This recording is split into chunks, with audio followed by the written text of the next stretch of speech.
Sir క్లాస్కి ఇలాగ లేట్గా వచ్చానమాట. మా టీచర్ చూస్తుంది, లేట్గా వచ్చేసి రాననుకున్నావా రాలేననుకున్నావా అంటే మా టీచర్ అంది, రాకపోతే బాగుండు అనుకున్నాను.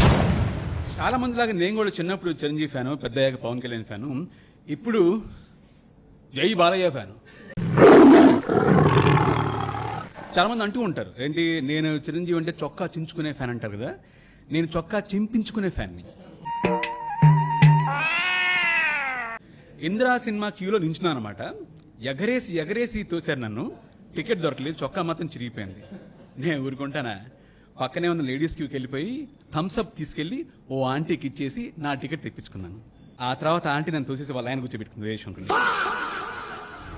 చాలా మందికి చిన్నప్పుడు చాలా చాలా అవ్వాలని కోరికలు ఉంటాయి. అక్కడ చాలా స్మార్ట్గా కనిపిస్తున్నారు, వాచ్ పెట్టుకొని డీసెంట్గా ఉన్నారు బాయ్. మాస్టారు, మీరు చిన్నప్పుడు ఏమనుకున్నారు? మీ చిన్నప్పుడు నా చిన్నప్పుడు మీరే అవుతారండి. మీ చిన్నప్పుడు ఏమనుకున్నారు? ఆస్ట్రోనాట్. నా చిన్నప్పుడు డాక్టరు, ఇంజనీరు, లాయరు ఇవే వినేవాడిని నేను. కానీ నేను అనుకున్నా చిన్నప్పుడు అవ్వాలి ఇవ్వాలనుకున్నా. ఏమనుకున్నా అంటే ఫస్ట్ నేను చిన్నప్పుడు ఏమవుదాం అనుకున్నా అంటే జేబు దొంగ అవుదాం అనుకున్నాను. ఆ తర్వాత ముఠా మేస్త్రి అవుదాం అనుకున్నాను. ఒక స్టేజ్లో రిక్షా ఓడు అవుదాం అనుకున్నాను.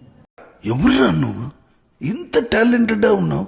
ఎందుకంటే ఇవన్నీ కూడా చిరంజీవి సినిమాల్లో ప్లే చేసిన రోల్ అనమాట. ఇవన్నీ చిన్నప్పుడు. కానీ కొంచెం నూనెగు మీసాలు వచ్చేసి, మెచ్యూరిటీ వచ్చేసి, ప్యాంట్ వేసిన తర్వాత మొత్తం మారిపోయింది. ఇలా అస్సలేదు. అప్పుడే అవుదాం అనుకున్నా అంటే మెకానిక్ అవుదాం అనుకున్నాను. ఏంటి బాబా అన్న ఇంకోసారి అన్న? ఎందుకంటే చూడాలందులో చిరంజీవి మెకానిక్ గా పనిచేశాడు అనమాట. ఎలా ఉండేది చివరికి నా యాటిట్యూడ్, నా స్టైల్ కూడా కొంచెం చిరంజీవిని ఆటోమేటిక్ గా కాపీ కొట్టేవాడిని. సార్ క్లాస్కి ఇలాగ లేట్గా వచ్చానమాట.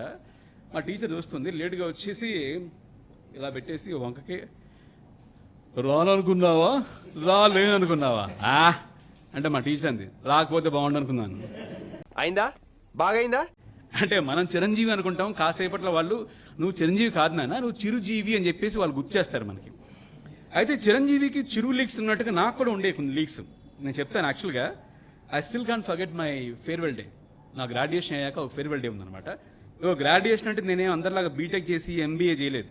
నేను బీఎస్సీ చేసి, ఎంఎస్సీ చేసి, బిఎడ్ చేసి, ఎంఏ చేసి, ఆ తర్వాత ఆర్జే అయ్యాను. ఓ త్వరగానే అయిపోయిందే. సో నా గ్రాడ్యుయేషన్ డే రోజు ఇలాగే అందరూ మా కూర్చున్న సరదాగా మా టీం అంతా కూడా. సో అప్పుడు యాక్చువల్గా నేను ఇలాగే మైక్ తీసుకొని మైక్ టెస్ట్లు తెచ్చిపోయి ఈ 3 years చాలా సరదా గడిచిపోయాయి. కొందరిని సంతోషపెట్టాను, కొందరిని బాధ పెట్టాను. ఎస్పెషల్లీ వ్యాలంటైన్స్ డే రోజు నాకు ప్రపోజ్ చేసిన మాధవికి నో చెప్పి ఇబ్బంది పెట్టాను. మైక్రోబయాలజీ ల్యాబ్లో ముద్దు ముచ్చాడుకుంటున్న మున్ను ముజీబ్ మాటలు విని పొరపాటున వాళ్ళ మామయ్య చెప్పేశాను. చివరికి బయోకెమిస్ట్రీ ఎగ్జామ్ రోజు రాసుకొచ్చిన చిట్టీస్ని నేను రాసుకొని సురేష్ గారికి వాడికి ఇవ్వలేదు. అంటే ఆ చిట్టీ రాసింది వాడే అనమాట. డిగ్రీ అయిపోయాక పెళ్లి చేసుకుని అమెరికా వెళ్దాం అనుకున్న ఫియోనాని ఆ పెళ్లి వాళ్ళు వచ్చి రీసెర్చ్ కోసం అడిగారనమాట. అమ్మాయి ఎలా ఉంటుందంటే పిల్ల మంచిదా, కొంచెం పిచ్చండి అని చెప్పాను. సో ఇవన్నీ చేసినందుకు ప్లీజ్, నాకు తెలుగు భాషలో అస్సలు ఇష్టం లేని పదం క్షమించడం, కానీ మీరు నన్ను క్షమించండి అని అన్నాను. అని ఇలా చూశానమాట. ఇలాగే కొంతమంది కళ్ళు చాలా కోరగా రెడ్గా ఉన్నాయన్నమాట. ఇంకొంతమంది చేతులతో ఏం దొరికితే అది తీసుకుని కొడదామని చూస్తున్నారు. అంటే విషయం ఏంటంటే ఇప్పటిదాకా ఎవ్వరికి తెలియదు, నా ఒక్కడికి తెలుసు, నేనే అందరికి చెప్పాను అనమాట. పిచ్చండి ఇది. ఆ తర్వాత నుంచి మా ఫ్రెండ్స్ ఎవ్వరు కూడా ఆ విషయాలు మనసులో పెట్టుకొని వాట్సాప్ కానీ, ఫేస్బుక్ కానీ, ట్విట్టర్ కానీ, ఇన్స్టాగ్రామ్ ఎక్కడా కూడా నాకు మెసేజ్ చేయకుండా నన్ను బ్లాక్ చేశారు.